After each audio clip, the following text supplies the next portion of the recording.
Hello class. Now in this lecture we will see a different type of power steering gearboxes and their construction and the working. So before starting with their types we must know what is the meaning of the power steering. So till here we have talk about the driver effort. Okay, so to turn the road wheels, the driver effort need to be put on the steering wheel, but sometimes the steering wheel becomes so heavy just because of the loading of the vehicle, just because of the overall weight of the vehicle, and just because of the irregular road surfaces. So in that cases driver have to put a extra effort even the steering ratio is sufficient or optimum, then also driver need to put a more effort to steer the wheel. And you can notice such effort when your tire get puncture, and in such cases if you have to steer the wheel, then that time the steering will become so heavy. Okay, so in such circumstances, okay, and to have a quick response, okay, to reduce the driver effort and to have a quick response at the road wheels, okay, we require a assisting power to driver effort. So whenever we providing assisting power to with the driver effort to steer the vehicle, then such a type of steering system is called as a power steering system. Okay, so basically power steering system are classified into three types. One is the hydraulic power steering, second is a hybrid power steering, and third one is the electric power steering. So it is on the basis of the method of actuation कि किस तरह से आपका power steering power उसको actuation किस तरीके से है, या उस पावर स्टीयरिंग मैकेनिज्म में सिस्टम को, not mechanism, power steering system को किस तरह से ड्राइविंग फोर्स हम दे रहे हैं. Okay, whether it is hydraulic है, वेदर इट इज इलेक्ट्रिक है, या it is hydraulic plus electric है. Okay, so on that basis it is classified as a hydraulic power steering, hybrid power steering, and the purely electric power steering.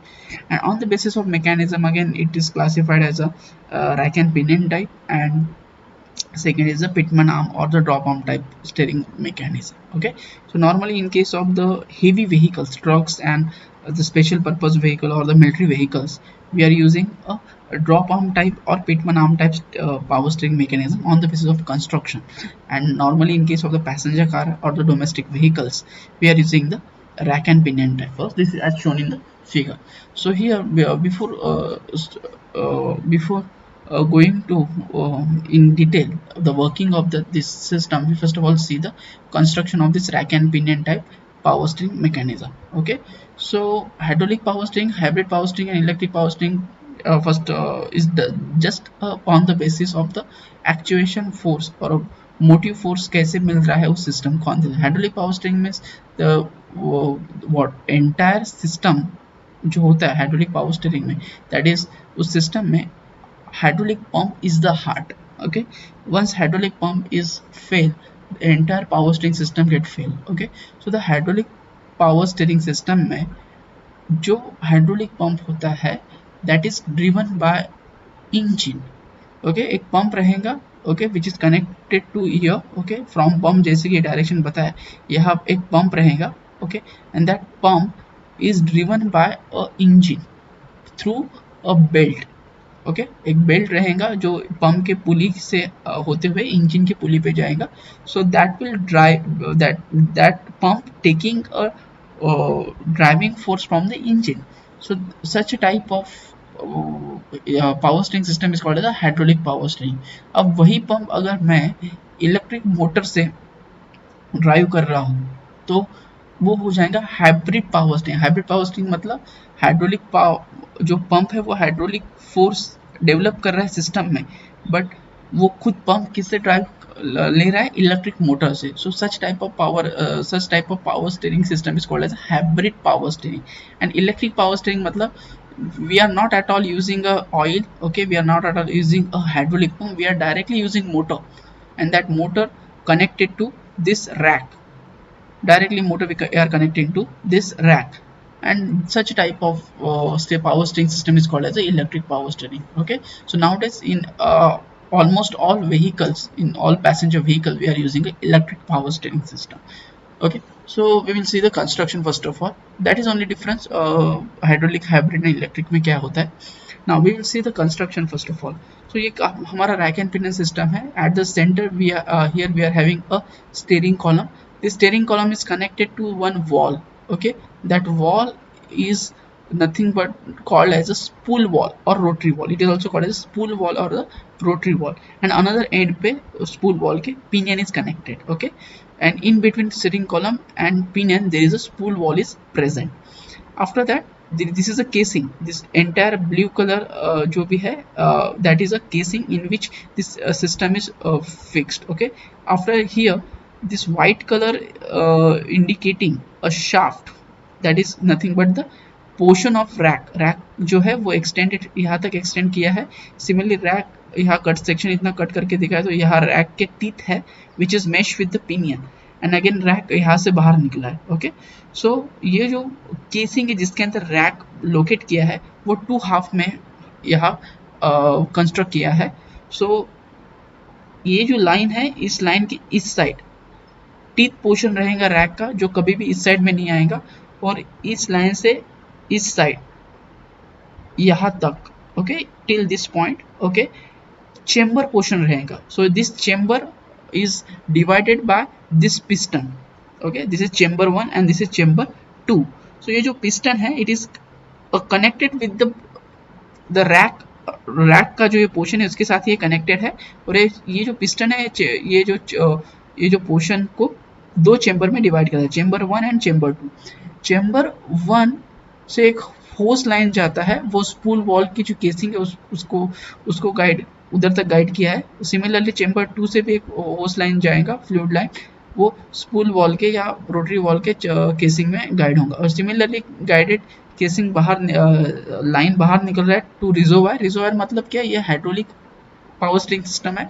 सो इसको drive देने के लिए oil लगने वाला है हमें, and that oil is stored somewhere that is nothing but inside the reservoir. Similarly ये second line भी फर्दर गाइडेड होके थ्रू स्पूल वॉल पंप की तरफ जा रहा है. So that pump is nothing but the hydraulic pump which is driven by engine power through belt. Okay, so ये हो गया इसका कंस्ट्रक्शन. अगेन ये थिंक याद रखिए कि यहाँ से प्रॉपरली सील किया है ये, कि जो भी ऑयल इस चेम्बर में आए या इस चेम्बर का ऑयल इस साइड नहीं जाएगा, यहाँ एंटर नहीं कर पाएगा, और इस साइड का जो भी ऑयल है यहाँ प्रॉपरली सील किया है वो इस साइड नहीं जा पाएगा. Okay, so that take care is that thing need to be take care while construction. Okay, now we'll see the working. So whenever the steering column further lead to the lead to the that driver cabin. Okay, so whenever and on that steering wheel is mounted, whenever steering wheel is rotated, that time the turning torque or that effort is transferred to this spool wall. Okay, and for example चलो ये इस moment में rotate हो रहा है. Okay, it means ये जो rack है वो इस साइड में जाएगा हमारा. अगर इस साइड में ओके अगर ये इस डायरेक्शन में रोटेट हो रहा है, सो हमारा रैक इस साइड में जाने वाला है, इस डायरेक्शन में जाएगा. So whenever it rotate this way, rack will move in this direction.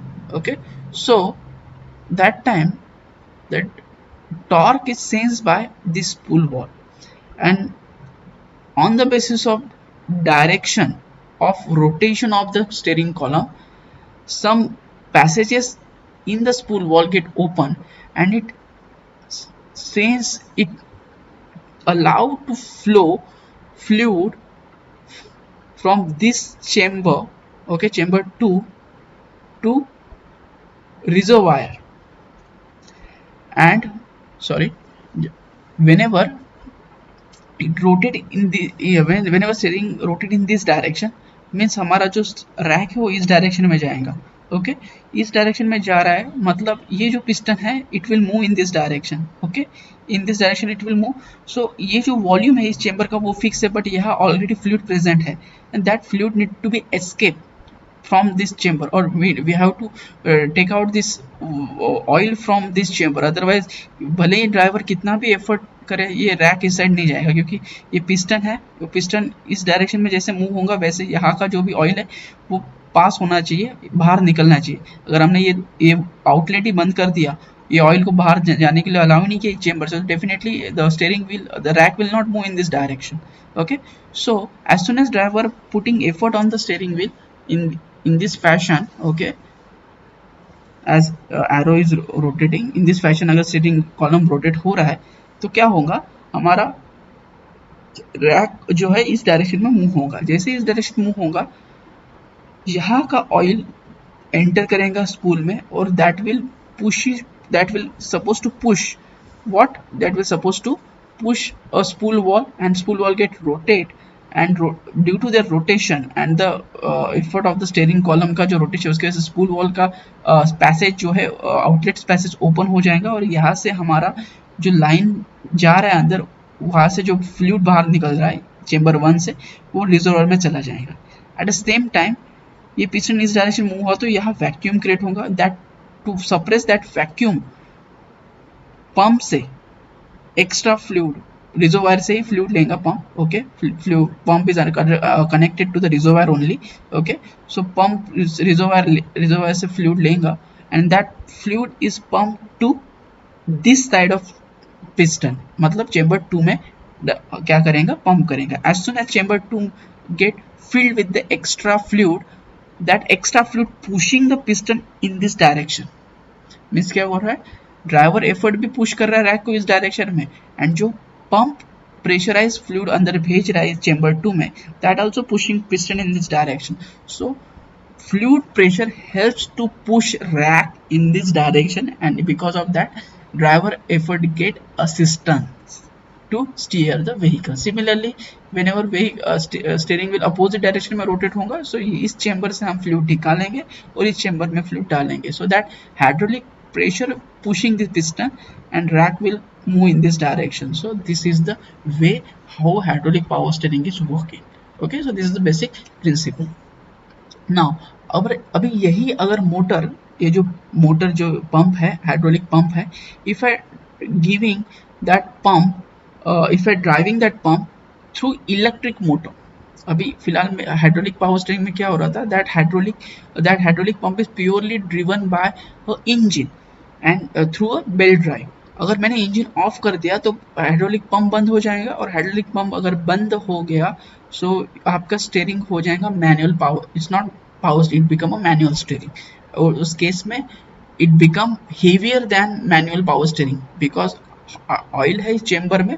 so not only road effort driver को सस्टेन करना है, ओवरकम करना है, साथ में ये जो ऑयल चेंबर में, चेंबर 1 चेंबर 2 में है, उसको ढकेलना भी है। so in that case power steering become too much heavy, so because of that to overcome this thing, now hydraulic power steering is converted into hybrid power steering। और hybrid power steering में क्या किया कि ये जो hydraulic pump है उसको power दिया इलेक्ट्रिक मोटर से, which is running on the battery. So जब तक बैटरी चार्ज है उस टाइम तक हमारा हाइड्रोलिक पंप जो रहेगा वो क्या, यहाँ से पंप कर, दोनों चेंबर से simultaneously as per the requirement pump कर सकेगा oil. So it behave as a power steering at all condition. Engine off condition में भी पावर स्टीयरिंग करके बिहेव कर सकता है और इंजन ऑन कंडीशन में भी कर सकता है। Thing is that battery charge होना चाहिए। And in case of the electric power steering उन्होंने क्या किया, पूरा ऑयल ही निकाल दिया, because whenever there is oil you need to monitor every time कि ऑयल का लेवल जो है रिजर्वायर में प्रॉपर है या नहीं है। There is chances of leakages, okay, and it is another thing, there is need to be replace the oil after some span of the time. Okay, so this thing is there in case of the hydraulic and hybrid power steering. So further they develop electric power steering. In case of the electric power steering, directly electric motor is coupled over here on the rack, okay, that we will see. Okay, so this is the electric power steering system. ये जो यहाँ है हमारा motor है, okay, यहाँ motor रहेगा और that motor is connected to the rack. ये हमारे टायर रॉड एंड्स है, ओके, यहाँ बॉल जॉइंट्स होते हैं, यहाँ बॉल जॉइंट्स होते हैं, यहाँ बॉल जॉइंट्स होते हैं बूट्स के अंदर, यहाँ बॉल जॉइंट्स होते हैं, and is connected to the steering arm, stub axle के ऊपर जो होता है उसको कनेक्टेड होते हैं।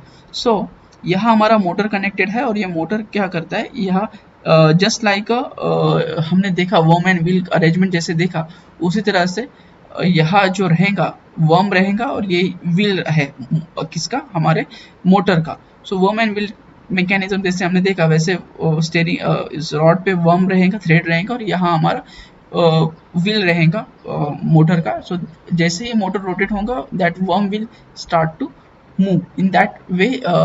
हमारा यहाँ clockwise and anti clockwise both direction में ये मोटर का व्हील रोटेट होगा। सो अभी होता कैसे, the first of all driver giving input torque. Input torque means जो भी ड्राइवर है वो इनपुट टॉर्क देता है, मतलब ड्राइविंग एफर्ट देता है। इट मे बी क्लॉकवाइज और एंटी क्लॉकवाइज। सो डायरेक्शन भी जो होता है वो सेंस किया जाता है। After that rack and pinion convert driver torque to rack force. So जो हमारा सिस्टम है, रैक एंड पिनियन मैकेनिज्म है, जो भी ड्राइवर का टॉर्क है उसको क्या करते हैं, फोर्स में कन्वर्ट करते हैं, पुशिंग फोर्स। अभी इस डायरेक्शन में पुश करना है या उस डायरेक्शन में पुश करना है। थर्ड स्टेप क्या होता है, electronic torque sensor sends a signal to computer. जो भी टॉर्क ड्राइवर ने एफर्ट लिया है ड्राइविंग स्टीयरिंग कॉलम पे, स्टीयरिंग शाफ्ट पे या स्टीयरिंग व्हील पे, that get sense by the electronic sensor and it send it to the computer. यहाँ इसका ECU है। So in that ECU it sends. So जितने भी रेड कलर के एरोज है that is nothing but the electrical senses, electrical pulses और electrical input sense by the sensors और input to the ECU। And जितने भी yellow colour के जो भी एरोज है that will indicating the mechanical forces और मैकेनिकल एनर्जी और torques. So once electronic unit senses the torques and it sends to the ECU. After that computer reads the vehicle speed from the sensor। जो vehicle के speed sensor है उससे वो क्या करते हैं, speed sense करते हैं। and on the basis of speed, अगर speed बहुत ज़्यादा है तो it will assist by very small force to the driver effort। अगर vehicle का speed बहुत कम है that time it will assist by the more force। okay, so that in that case in that way they for that purpose only it will change the speed। after that on demanded electric power is drawn from the charging system। जो भी हमारा charging system है on that basis कि जो हमारा ये motor है उसको कितना इलेक्ट्रिक पावर लगने वाला है हमें, so that electric power is demanded by the ECU from the charging system। and sixth thing होता है computer send the torque command to the motor। so कितने टॉर्क से रोटेट करना है हमें किसको, यहाँ जो वर्म है, जो रैक के ऊपर वर्म या थ्रेड्स है उसको कितने इससे रोटेट करना है हमें और कौन से डायरेक्शन में रोटेट करना है। That command send by the ECU to that motor. And 7 motor create a assisting torque. So जो भी ड्राइवर का एफर्ट है उसको वो क्या करता है, असिस्ट करता है, जिस डायरेक्शन में उसको असिस्ट करना है with recommended torque by the ECU। 8 होता है belt and ball nut transmit assist torque to rack. either it will be a belt drive or it will be a worm and wheel type drive it will be there। and 9th rack screw convert assist torque to the assist force। so जो भी screw है that is worm जो भी रहेगा rack का that will be assisted by the assisting force from the motor। so this is the thing कि यह directly motor हमने parallelly rack के साथ couple किया है with ECU। so every thing that like the monitoring which we are doing in case of the hydraulic power steering की hydraulic level oil का कितना है, प्रॉपरली लीकेज है या नहीं है सिस्टम में। ओके, उसका मेंटेनेंस जो भी है ऑयल सील्स वगैरह होता है वो wear after some span of time we have to replace, again we have to change the entire hydraulic oil. So ये सब जो भी मॉनिटरिंग और periodic maintenance का जो काम था that will get eliminated over here and directly we are using a electric motor which is directly coupled to the rack। so this is our electric power steering। the main purpose of the power steering system is to assist the driver effort just to convenience purpose। okay, so this is the thing that is a power steering we have studied over here। thank you।